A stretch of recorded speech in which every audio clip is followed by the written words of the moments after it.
Welcome to Radio Express American News, presented by Vibha Ramesh from Los Angeles, United States. On Monday, China made a counter move on United States in answer to Washington's decision to restrict visas for Chinese officials believed to restrict Hong Kong freedoms. In effect, China will be imposing visa restrictions to U.S. officials that behave egregiously over Hong Kong affairs. In view of the erroneous actions of the U.S., China has decided to impose visa restrictions on U.S. officials who behave egregiously on Hong Kong-related issues, Zhao said. He, however, did not mention any names or the number of officials that would be targeted. China's retaliation is expected to strain the relationship shared by the two countries, with apparent tension to grow in technology, finance, trade, and communications. As commented by Sheng Dingli, a professor of U.S. studies at Fudan University, China-U.S. relationships will continue to go downhill. Early today, President Trump and 35 others were issued a warrant by Iran for the killing of top general Qasem Soleimani. Washington had accused Soleimani of being the brain behind the attacks by Iranian-aligned militias on U.S. forces in the region, for which the leader of the Revolutionary Guards Quds Force was killed in January this year. Tehran prosecutor Ali Al-Qasimir has asked Interpol to issue a red notice for Trump and the others involved.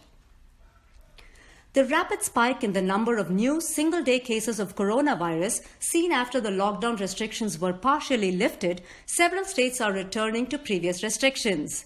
This is being done with the hope to slacken the surge. Further, this move might ensure July 4th will not be a repeat of Memorial Day, when thousands of people thronged to beaches and other public places. To this extent, about 12 states at least have put off reopening plans.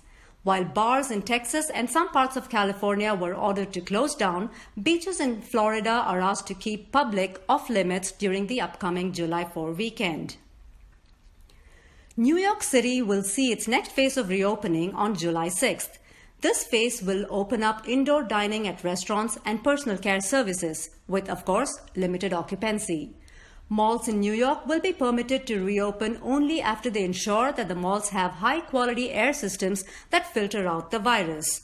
Governor Cuomo said at a press briefing, "Any malls that will open in New York, large malls, we will make it mandatory that they have air filtration systems that will filter out the COVID virus." On Monday, the Supreme Court ruled the Louisiana law on abortion as unconstitutional. The Louisiana law mandated individuals who perform abortions at clinics have admitting rights in a nearby hospital, and this is considered violation of women's right to abortion. Justice Breyer wrote, "We have examined the extensive record carefully and conclude that it supports the district court's findings of fact. Those findings mirror those made in whole woman's health in every relevant respect and require the same result. We consequently hold that the Louisiana statute is unconstitutional." In another case, the Supreme Court refused to review the revised approach to federal executions. To this effect, 4 inmates argued that a lethal injection protocol violates federal law. However, since less than 4 justices have signed on to hear the dispute, the court eventually declined to review the case. The federal death penalty is arbitrary, racially biased, and rife with poor lawyering and junk science, Friedman, director of the Federal Capital Habeas Project, said in a statement.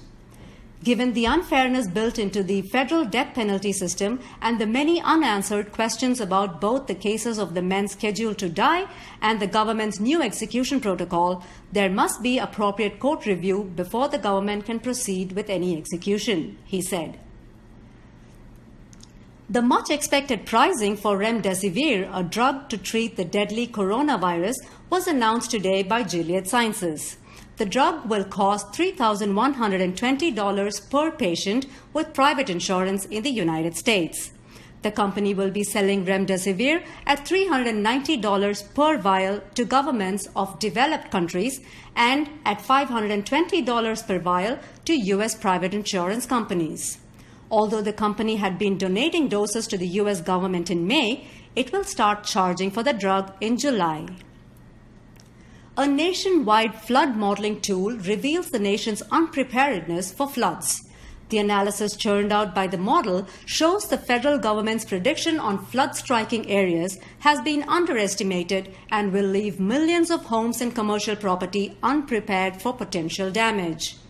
According to experts, this analysis will present new challenges on addressing the costs associated with saving the communities from being washed away by floods. With that, we come to the end of this news bulletin.